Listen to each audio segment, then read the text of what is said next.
ফিক্রি ফিক্রি জীবন। ফিক্রি মানে চিন্তাগত পরিশুদ্ধি।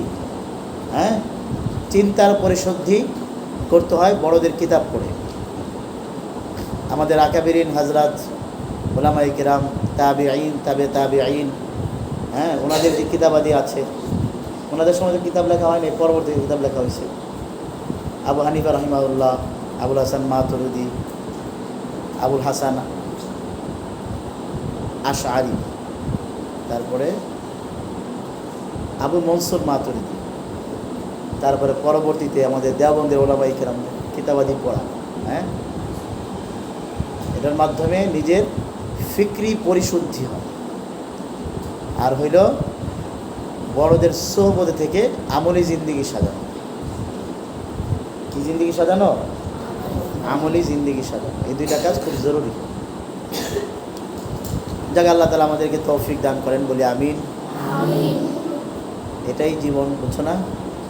বহু আলেম মুফতি বের হয়, আমলি জিন্দিগির সাথে কোনো সম্পর্ক নেই। হ্যাঁ, কোনো সম্পর্ক নেই।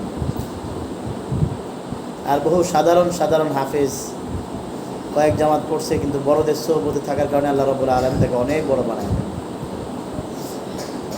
এই জন্য আমলি জিন্দিগি সাজানো, বড়দের সোহবত, হ্যাঁ, খুবই জরুরি, খুবই জরুরি।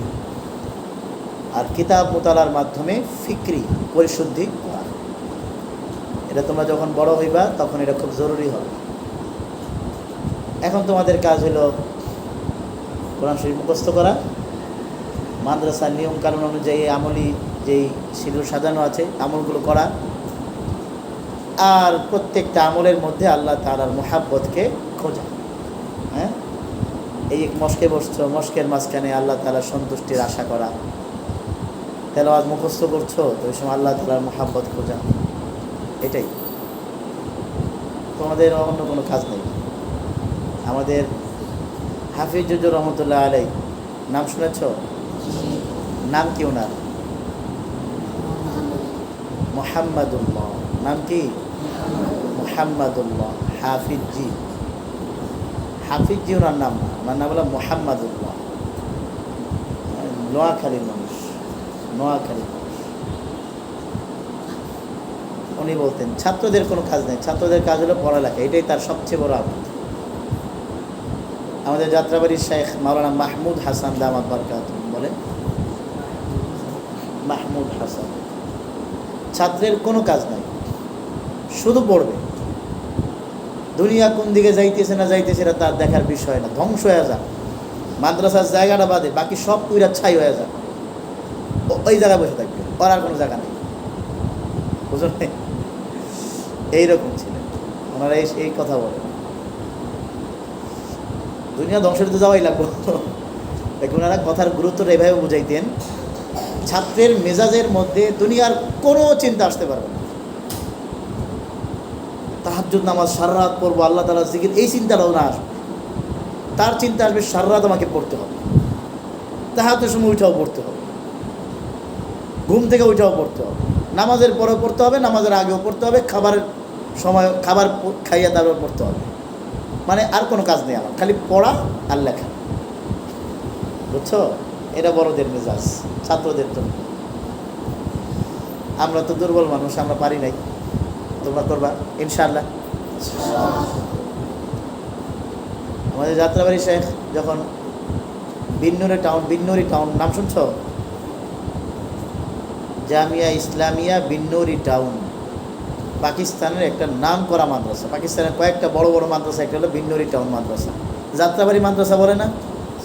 এর নাম কি? যাত্রাবাড়ি মাদ্রাসা। জামিয়া ইসলামিয়া দারুল মাদানিয়া, যাত্রাবাড়ি এলাকা হয়েছে যাত্রাবাড়ি। তো বিন্নুরি টাউন একটা এলাকার নাম হলো বিন্নুরি টাউন, বুঝছো? ওই জায়গার নাম, ওই নামে মাদ্রাসা নাম আছে বিন্নুরি টাউন মাদ্রাসা। বুঝছো এবার? দারুল উলুম বিন্নুরি টাউন, এই নাম জামিয়া নাম। দেখো হুজুরের মোতালার মেজাজ কীরকম ছিল। মোতালা বুঝো? পড়া, কিতাব পড়ার মেজাজ কী পরিমাণ, পাগলের মতো পড়তেন ওনারা, কী পরিমাণ পড়তেন। মাদ্রাসার 10টার পরে দারুল মোতালা, যে কিতাব মাকতাবা, লাইব্রেরি তো নাম বুঝো, হ্যাঁ, বিন্নুরি টাউন মাদ্রাসার বিশাল বড় একটা লাইব্রেরি আছে, ইফতায় উলুম হাদিস ইফতায় না, বিশাল বড় লাইব্রেরি। তো রাত 10টার পরে লাইব্রেরি তালাবদ্ধ করে চলে যায়, মানে যিনি দায়িত্বশীল আব্দুর রশিদ নোমানী রাহিমাহুল্লাহ, অনেক বড় আলেম, আবার বিন্নুরি হজরতের জামাইও, ওনার দায়িত্ব ছিল এই লাইব্রেরি বন্ধ করে দেওয়া, বুঝছো। তো যাত্রাবাড়ির শায়েখ মোতালা করতেন, অনেক রাত হয়ে যেত। তো আব্দুর রশিদ নোমানী রাহিমাহুল্লাহ, ওনার আবার রাগ উঠবে না, ওনার দায়িত্ব বন্ধ করা। মাঝদার পক্ষ থেকে ওনাকে জিজ্ঞেস করে আপনি সময় মতো বন্ধ করেন না কেন, কী জবাব দেবেন? বিষয় আছে না, নিয়ম তো মানতে হবে। তো 1 দিন 2 দিন 3 দিন দেখার পর একদিন মেজাজ গরম হয়ে বাইরে তালা লাগায় চলে গেছে, তালা লাগায় চলে গেছে।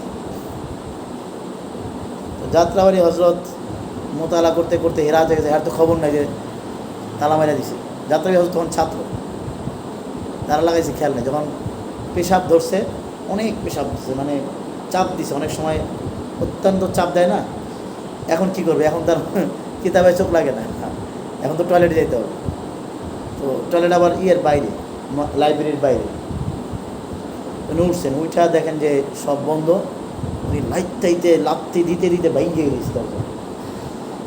যুবক মানুষ না, বোঝো নাই, কাঠের দরজা ছিল, কাঠের, মানে একটু জোরে মানুষ, তো শক্তিশালী মানুষ। এখনও যে হাঁটে, বয়স তো হয়েছে বিশাল, এখনও যে হাঁটে তোমার কাছে মনে হয় তোমার থেকে তাকড়া এমনি এমনি হাঁটে। হাসতেছো দূরের থেকে দেখলে জায়গার মধ্যে বসে পড়বো, এত ভয় লাগে দেখলে। এমনি এমনি হাঁটে সাহেব, লাঠি নিয়ে আনছে, লাঠি দিয়া ঘর দিয়ে হাঁটে, তাও মনে হয় যেন আমার চেতে তাগড়া যুবক। ওই সময় কেমন ছিল, লাঠি দিতে দিতে ভেঙে গেছে দরজা।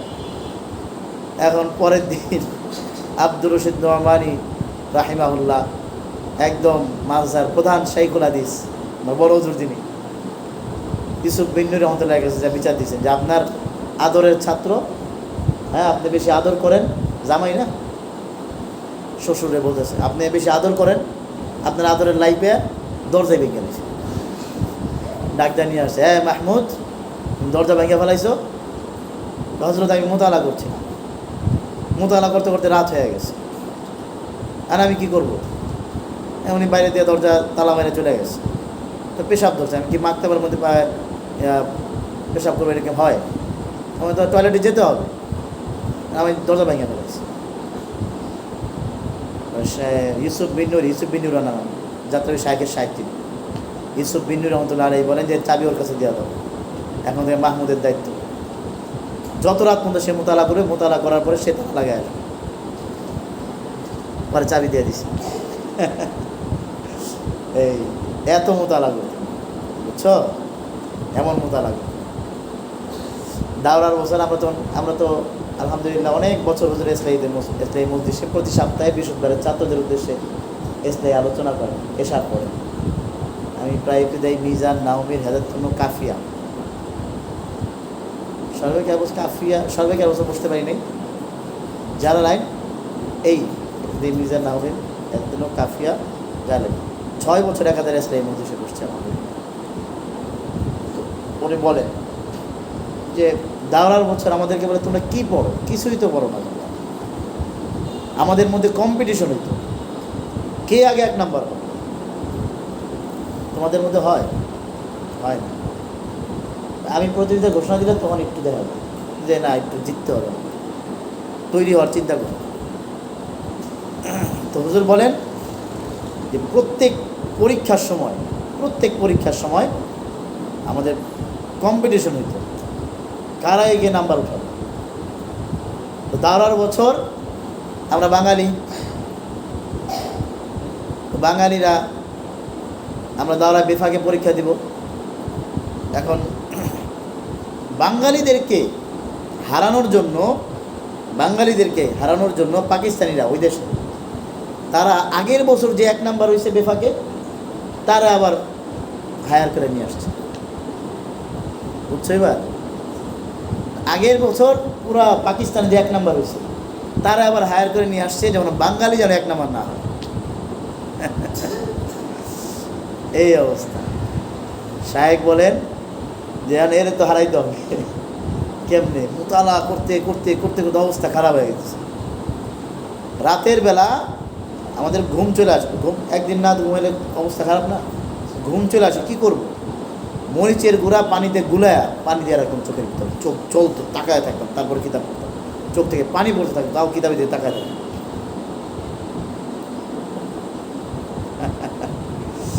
এমনি পড়ছে। এইভাবে কম্পিটিশন, 1 নাম্বার হইতেই হবে। তোমাদের মধ্যে এইরকম চিন্তা আছে কারো? যদি না থাকে নিয়ে আসো এইরকম চিন্তা, যে আমাকে 1 নম্বর হইতেই হবে, সর্বোচ্চ নাম্বার আনতে হবে, এইরকম পড়তে হবে আমাকে। এই যে এখন তো বছরের শেষে আমরা পার হতেছি না, দ্বিতীয় শ্রেণী পরীক্ষা কবে? আর 20 দিন পরে, মোটামুটি নভেম্বরে। তারপর দ্বিতীয় শ্রেণী পরীক্ষার পরে বার্ষিক পরীক্ষা, রমজানের আগে, রমজানের ভিতরে বার্ষিক পরীক্ষা না আগে। এই পরীক্ষাগুলো তোমাদের সফলতার এক একটা সিঁড়ি, এক একটা সিঁড়ি। হ্যাঁ, জি মিঠিক করতারি না, এরা বলে 1 নাম্বার। কচু গাছে ফাঁসি দেওয়া মেরে যাওয়া উচিত, সব বেহুদা করে রজিম রজিম করতেছে। ইয়া আল্লাহ। হুজুর বলেন যে এইভাবে আমরা পড়ছি। পরীক্ষা দেওয়ার পরে হুজুর বলেন যে পুরা পাকিস্তানের বিফাকের মধ্যে যাত্রাবাড়ী শায়েখ 1 নাম্বার হচ্ছে। আর এই যে পাকিস্তানি যারা নিয়ে আসছে, ও হয়েছে 2 নাম্বার। এইরকম নিয়ম করছে। একবার যাত্রাবাড়ী শায়েখের ছোটো ভাই ফজলুল করিম সাহেব, যাত্রাবাড়ির ওস্তাদ, আমাদের ওস্তাদ, ওদের কাছে 2 বছর কিতাব পড়ছে, তারিখ ইসলাম পড়ছে, আর 1 বছর মুয়াত্তায়ে মুহাম্মদ পড়ছে দাওরায়। তো ছোটো ভাই বড় ভাইয়ের মোতালার কথা বলছে, যাত্রাবাড়ি হজরতের মোতালার কথা বলতেছে। কী পরিমাণ মোতালা করছে, কি মোতালা বুঝো? কি কিতাব পড়া। তো বলে যে আমি পাকিস্তানে তো সব রুটি খায়, ভাত খায় না, খায় সব, কি খায়? রুটি খায়। আর ভারতে সব ভাত আর রুটি খায়। মানে কলকাতায় ভাত খায়, অন্য দেশে রুটি খায়। বাঙালি ভাত খায়, তো ওখানে ভাত তো নাই, নিজের রান্না করে খাওয়া লাগে। ফজলুল হিসেবে রান্না করতে ছোটো ভাই ভাত চড়ায় দিয়া বড় ভাইকে বলতেছেন যে ভাই আপনি একটু দেখেন, কিতাব মোতালা করতে না, দেখেন কারণ ভাতটা বলক আসলে নামায় রাখা যায়, খাওয়া লাগবে না তো, করবো না, আমি একটু গোসল করে আসি। তো ছোটো ভাই কই গেছে? গোসল করতে, গোসলখানায়। বড় ভাই চিন্তা করছে ভাত তো হইতেছে, এই চান্স একটু মোতালা করি। এই বড়টা কিতাব নিয়ে বসে পড়তেছে, ওই দিক দিয়া ভাত পুইরা গন্ধ হইয়া হে গোসলখানায় গেছে গা। বোঝো নাই? গোসলখানায় কি গেছে? গন্ধ। সাবান মাখতে মাখতে দৌড়ে আইছে। ভাইজান ভাত গেল, ভাত পুইরা গেছে। পাশে বসে রয়েছে, মোতালার কি হেমা, কি মনোযোগ, পাশে ভাত পড়তেছে, নাকে আয় না, মোতালা করতেছে, কিতাব পড়তেছে। দেখো এই পরিমাণ মনোযোগ নিয়ে পড়তে হবে। যাত্রাবাড়ি হুজুর ছোটোবেলায় হাফেজ নামে, উনি কিন্তু হাফেজ হন না, জানো? উনি পরে হাফেজ। উনি হেফজখানায় ওনার বড় ভাই নুরুদ্দিন রাহিমাহুল্লাহ জামিয়া ইসলামিয়ার মুহতামিম ছিলেন।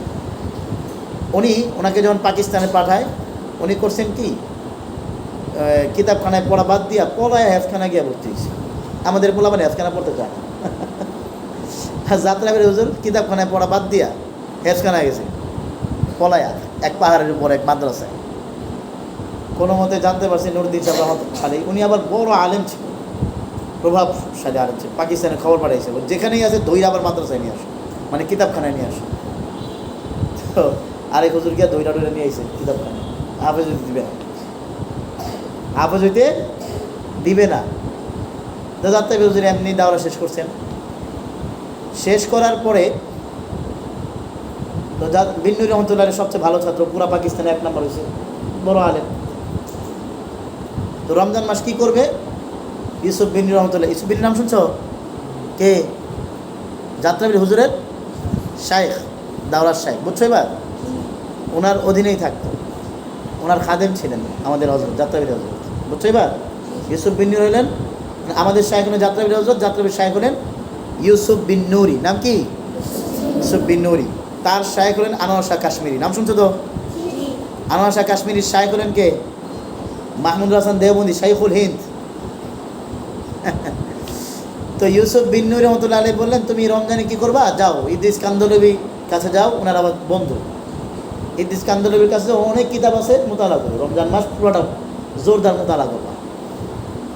এদিকে আবার চিঠি লিখে দিছে ইদ্রিস কান্দলবি রহমতুল্লাহর কাছে যে আমার এক ছাত্র আসতেছে, মাহমুদ আসতেছে, মোল্লা মাহমুদ আসতেছে, তুমি ওর একটু থাকার ব্যবস্থা করো, খাবার ব্যবস্থা করো। এই তো ইউসুফ বিন ইদ্রিস কান্দলবি রহমতুল্লাহ আলাইহি ওনার মাদ্রাসার ওস্তাদদেরকে বললেন যে আমার দোস্তের ভালো ছাত্র আসতেছে, যে 1 নাম্বার হচ্ছে বেফাকে, ওর জন্য থাকার খাবার ব্যবস্থা করো। তো মাদ্রাসার ওস্তাদ মানে ইদ্রিস কান্দলবি রহমতুল্লাহ আলাইহি মাদ্রাসার ওস্তাদ, আরেক মাদ্রাসার ওস্তাদ, বুঝছো এবার?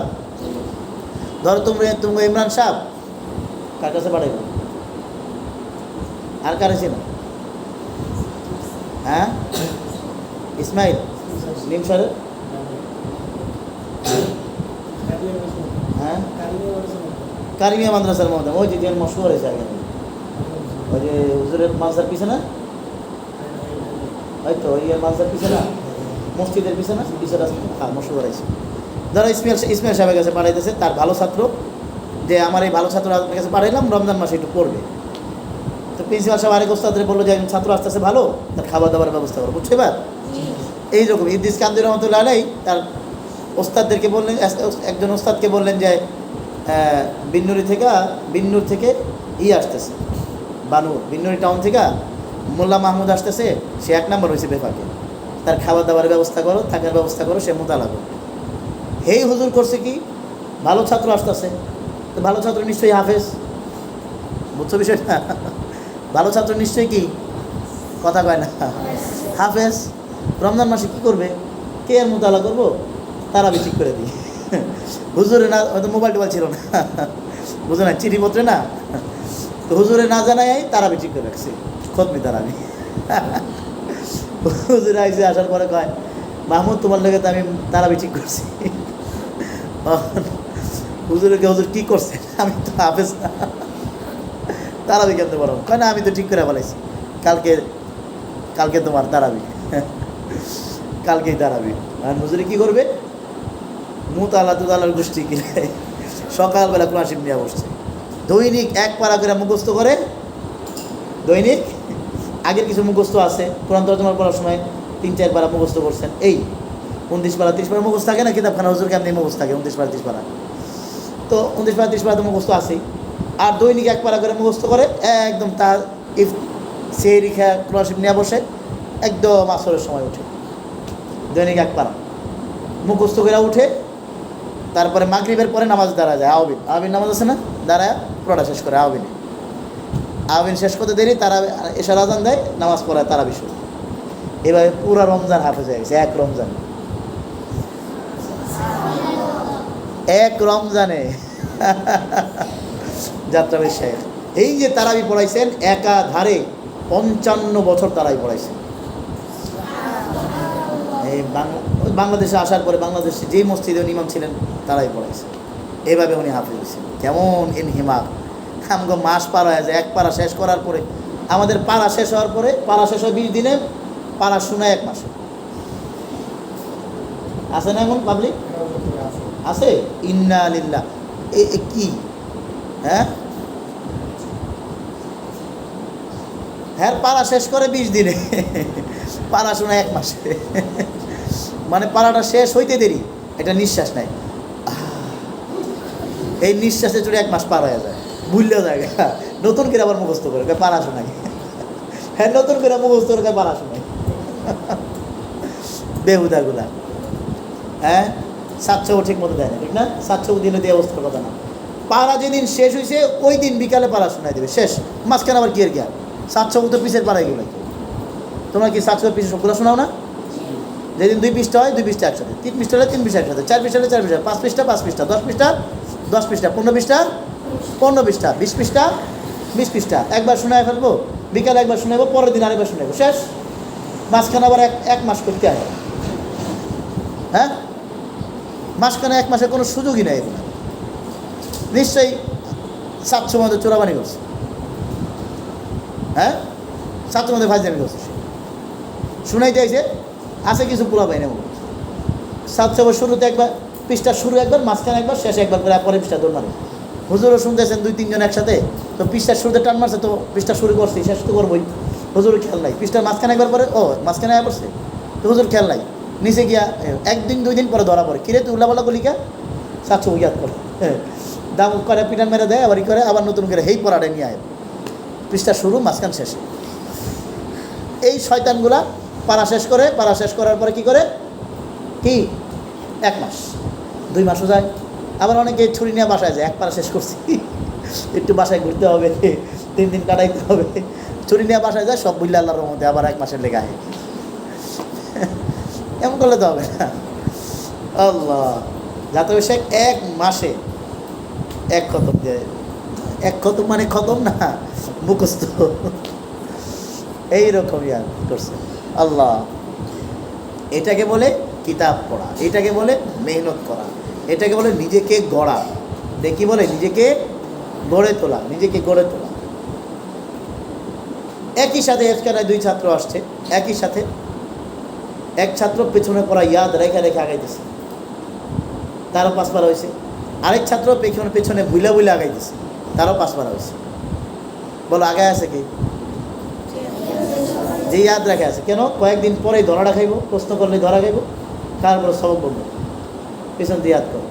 আর ওরে প্রশ্ন করলে ও সব পাইয়া গেছে, ও সামনে আগাইতেছে, ও 5 পারা পিছনে চলে গেছে, আবার 5 পারা ইয়াদ করতে করতে ওখানে 2 পারা শেষ হয় না, এভাবে আগাইতেছে। একই রকম সবক, একই রকম ব্রেন, মানে 1 পৃষ্ঠা করে সবক দিয়ে একই রকম সব কিছু, একই রকম হওয়ার পরও তার চোরাবানির কারণে, তার শয়তানির কারণে, এই ঘাপলা দেওয়ার কারণে সে পিছাইতেছে আর ওই সাথে আগাই দিতেছে। একজন 2 বছর হাফেজ হয়ে যায়, আরেকজন 5 বছর পার হয়ে যায়, ইয়াদের খবর নেই, হাফেজ তো পরের কথা। তো কি বলো, মোতালা করবা, কিতাব পড়বা? হ্যাঁ, আমাদের কিতাব কি? আমাদের কিতাব কি? কোরআনুল কারীম, কোরআন শরীফ, কোরআন মাজিদ আমাদের কিতাব। এটা পড়ো, ভালো করে মুখস্থ করো, ইয়াদ করো। এই পরিমাণ ইয়াদ করবা যেন তোমার ভিতরে হিম্মত তৈরি আসে যে আমি যেখানেই দাঁড়াবো 1 খতম শেষ হবে, মাঝখানে একটা টোকা দেওয়ার কারো অধিকার থাকবে, টোকা যে দিবে এই অধিকারটা কারো থাকবে না। এই পরিমাণ চেষ্টা করো, মেহনত করো, এই পরিমাণ ইয়াদ করো। আর যদি এমন ইয়াদ থাকে মানে ভাঙাচোড়া, হ্যাঁ পড়লে ইয়াদ হয়, কি একবার দেখলে পারবো, একবার দেখলে পারবো, এইটা কোনো ইয়াদ নাকি? হ্যাঁ, এটা ইয়াদ, ইয়াদ না তো, হ্যাঁ এটা ইয়াদ না। আল্লাহ, এই পরিমাণ ইয়াদ করো। পুরা কোরআন শরীফটা যেন আয়নার মতো ভাসতে থাকে, মানে এমন না যে শুধু মাথা থেকে আসে। তুমি চোখ বন্ধ করলে তুমি পৃষ্ঠাগুলো বলতে পারবা, পৃষ্ঠার রং বলতে পারবা, কোথায় তোমার লোকমা গেছিলো তুমি তোমার চোখে ভাসবে যে এই জায়গায় লাল লোকমা লাগাইছিল। তোমরা কী লোকমা লাগাও, পেন্সিল না লোকমা? পেন্সিল ভালো, এটাই ভালো। লোকমা লাগানো ঠিক না, ছোটো ছোটো লাগানো ঠিক না, পেন্সিল। এই জায়গায় আমার লোকমা লেগেছিলো, এই জায়গায় লোকমা লেগেছিলো, তুমি ঠাস ঠুস করে বলতে পারবা। এই পরিমাণ চোখের সামনে ভাসবে কোরআন শরীফ, এই ইয়াদ।